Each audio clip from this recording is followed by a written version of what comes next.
So if this is the right way to live, and we think that it is because it's our generation, what then? So what happened between our fathers and grandfathers' generations and ours that allowed us this perspective? We didn't just snap our. Someone didn't snap their finger and say, "I wish my kids thought differently than I did," and then bestowed upon them a different way of thinking, because that's generally not how it goes. However you're thinking now is how you'll bestow upon your children. But someone told me something last night to this. We were talking about, I forget what it was, but it was something where definitely like 100 years ago the society thought differently about that issue, which is most of the issues today. I'm sure every generation. Okay. And it's interesting. And what this person was telling me, she said, if you today think differently than a person who is 70 and comes from a different time, back to our fair competition, you can't hold them accountable and fault them for thinking that way. You know why? Because if you were back then with them there, you would think the same way. Not to mention, the younger person isn't necessarily right. Let's like wind this way back and go back to like let's go over to Asia. Flip it around. The younger person is usually wrong. Flip it around. It doesn't matter. The reality of the matter, the fact of the matter is flip it around. It doesn't matter. The 70 would probably think like the 20. Have you ever seen a 5-year-old smoking a cigarette? I think I've watched that video. Yeah.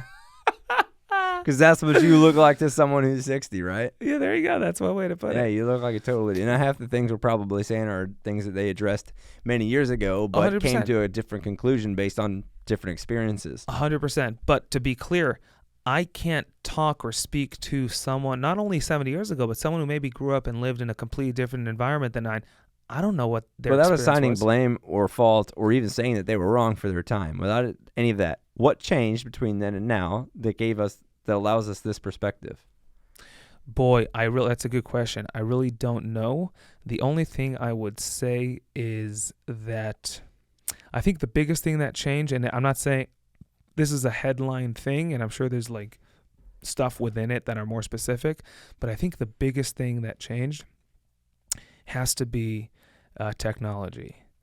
That's a headline term. It's a very general answer. And within that, if you want to get specific, but I think more so than ever, a person who's 12 and a person who's 50 and a person who's 80 have an equal platform on which to sound their voice. And that's a new thing with social media.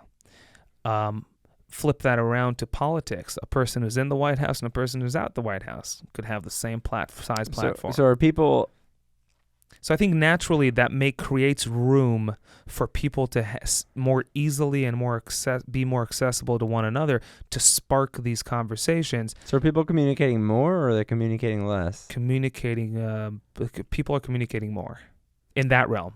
I'm not, obviously in you're that not context. meaning, in that context, Right. yes. Because we well know that people don't talk to each other because they're so easily offended and 100%. so judgmental about. Theoretically, I could have a Twitter war with Elon Musk right now, where 50 years ago I couldn't. You'd never talk to the guy. I'd never talk to the guy. So I have a channel of communication that didn't exist. So I know it's a headline thing, but I think technology as a whole definitely must have had.